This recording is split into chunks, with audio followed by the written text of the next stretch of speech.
Assalamualaikum warahmatullahi wabarakatuh.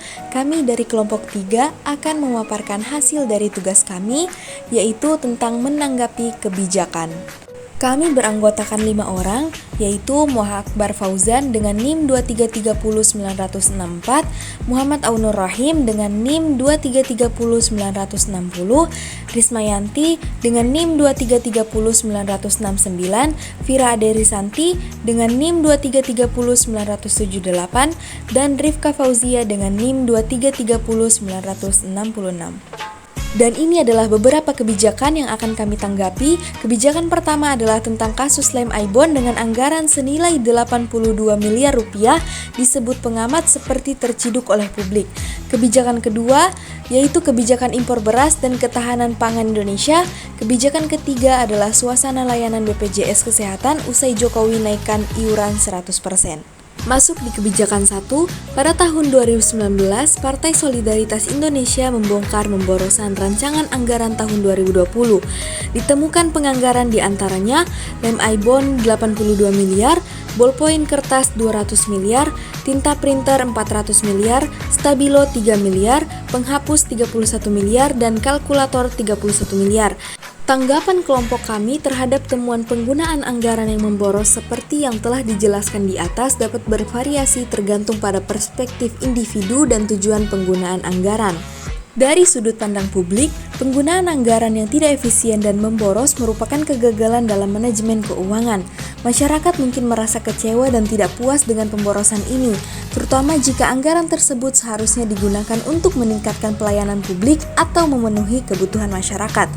Dari sudut pandang partai politik lainnya, mereka mungkin akan memanfaatkan temuan pemborosan ini untuk menjatuhkan kredibilitas Partai Solidaritas Indonesia dan mengkritik manajemen keuangan mereka.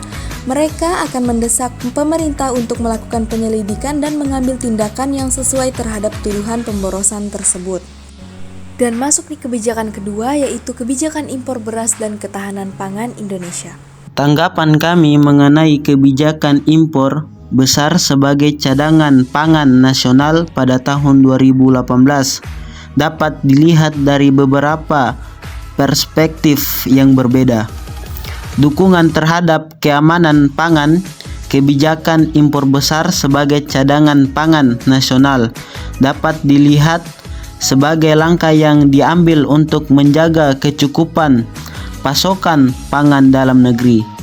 Ini mungkin dianggap sebagai tindakan strategis untuk menghadapi kemungkinan krisis pangan atau fluktuasi harga bahan pangan di pasar internasional. Dampak terhadap petani lokal. Kebijakan impor besar dapat memiliki dampak signifikan pada petani lokal, terutama jika pasokan impor lebih murah dan menghasilkan persaingan yang tidak adil atau menurunkan harga produk lokal. Ini bisa menjadi sumber keprihatinan dan ketidakpuasan di kalangan petani yang berinvestasi dalam produksi pangan dalam negeri. Kemandirian pangan dan keberlanjutan. Ada juga argumen bahwa kebijakan impor besar dapat menghambat upaya untuk mencapai kemandirian pangan sehingga tergantung pada pasokan dari luar negeri. Beberapa mungkin percaya bahwa lebih baik fokus pada pengembangan industri pertanian dalam negeri dan meningkatkan produksi lokal untuk dapat mencapai keberlanjutan pasokan pangan yang mandiri.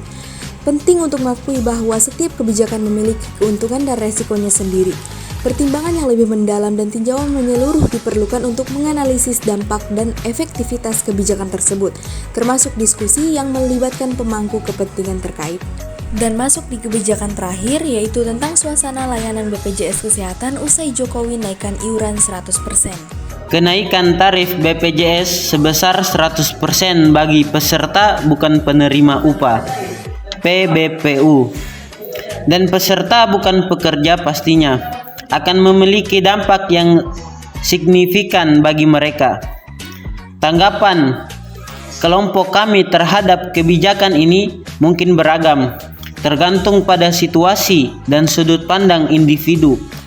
Beberapa kemungkinan tanggapan yang dapat muncul antara lain ialah dampak finansial. Kenaikan tarif BPJS akan memberikan beban finansial tambahan bagi peserta bukan PBPU dan peserta bukan pekerja. Ini dapat menjadi permasalahan bagi kelompok masyarakat dengan tingkat penghasilan yang rendah atau tidak teratur, yang kesulitan dalam memenuhi kebutuhan dasar mereka.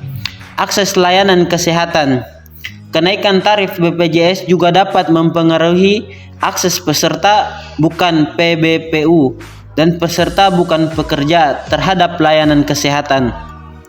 Mereka mungkin mengalami kesulitan dalam membayar iuran yang lebih tinggi dan akibatnya harus membatasi atau menghindari penggunaan layanan kesehatan yang mereka butuhkan. Pengaruh sistem BPJS secara keseluruhan. Beban tambahan yang dialami peserta bukan PBPU dan peserta bukan pekerja juga bisa berdampak pada keberlanjutan sistem BPJS secara keseluruhan. Jika sejumlah peserta tidak mampu mengikuti program atau memenuhi kewajiban iuran, hal ini bisa mempengaruhi pembiayaan dan ketersediaan layanan kesehatan bagi semua peserta. Pertimbangan kebijakan kenaikan tarif BPJS perlu memperhatikan kerentanan dan kebutuhan peserta bukan PBPU dan peserta bukan pekerja, serta memastikan bahwa kebijakan ini tidak menghambat akses mereka terhadap layanan kesehatan yang berkualitas. Diskusi dan evaluasi lebih lanjut tentang kebijakan ini sangat penting untuk memahami dan menangani potensi dampak yang muncul. Baik, itulah tanggapan dari kelompok kami. Sekian, terima kasih. Wassalamualaikum warahmatullahi wabarakatuh.